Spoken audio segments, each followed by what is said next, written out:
The year the ground began to move. The year didn't begin with sirens.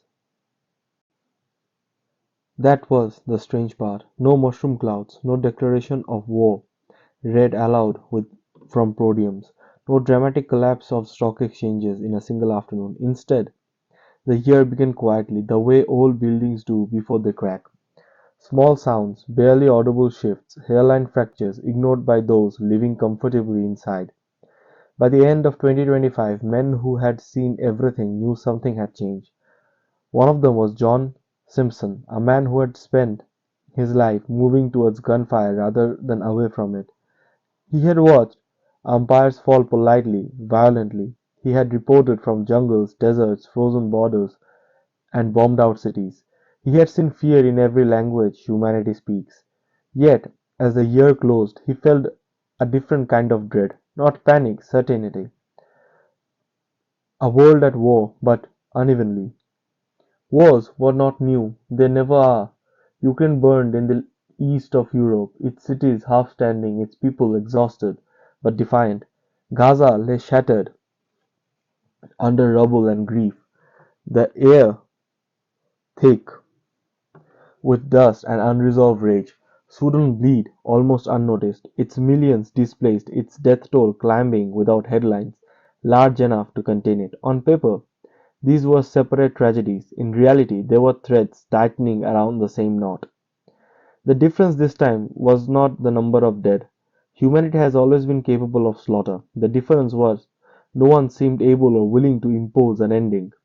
In early decades, wars stopped between someone powerful decided they must. A superpower leaned in, an alliance formed, fear of escalation froze hands midair. In 2025, fear was still present, but discipline was gone. The long shadow of Ukraine. Ukraine was not merely a battlefield, it was a signal. When Russian tanks crossed the border years earlier, it shattered a rule that had held since 1945. You do not redraw European borders by force.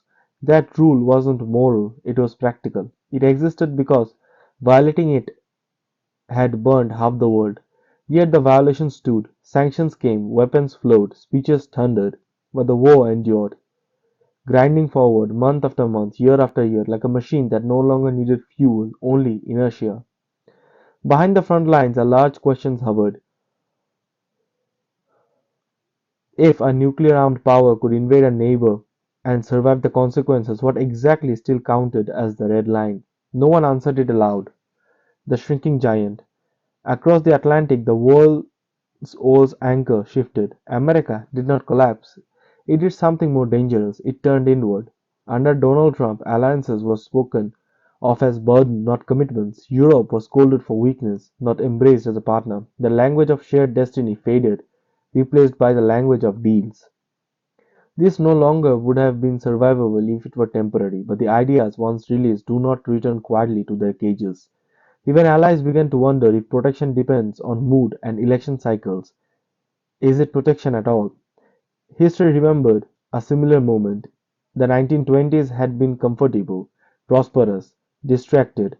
The reckoning had become had come later. The man who waits. In Moscow, Vladimir Putin watched patiently. He had made his gamble years ago, and it had not destroyed him. That alone was victory enough to encourage further risk. Inflation could be managed, oil revenues fluctuated, dissent was silently efficient.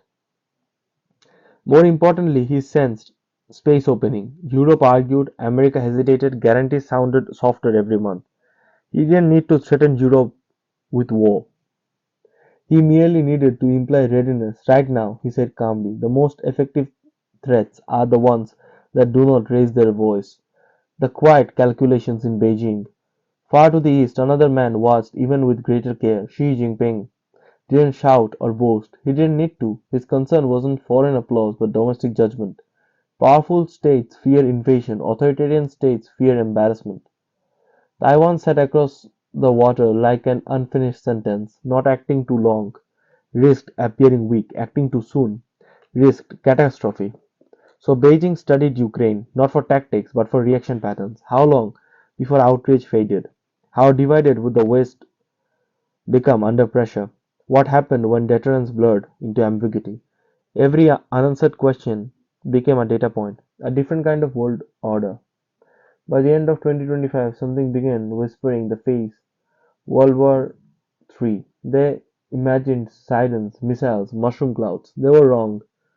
In the next global conflict comes, it will not announce itself with fire. It will arrive through disruption. Cables cut beneath cold oceans. Power grids flickering into darkness. Markets freezing not from panic but from uncertainty. Governments paralyzed by arguments while systems fail quietly. Autocracies thrive in confusion. Democracies debated. This war, if it comes, will not be fought everywhere at once, but nowhere will be untouched. The moment before the fall, and so the year ended. No treaties signed, no decisive victories, no final catastrophes. Just a sense, shared by those who had seen history turn before, that the ground was no longer stable, that the old guardrails, alliances, norms, deterrents were still standing but hollowed, like a bridge that looks intact until the first heavy truck crosses. John Simpson had reported from 40 wars. He had seen chaos, he had seen brutality. That what unsettled him now wasn't violence, it was momentum. History, once it began to move again, doesn't question permission. And the world, comfortable and distracted, had already taken its first step forward without knowing where the path ended.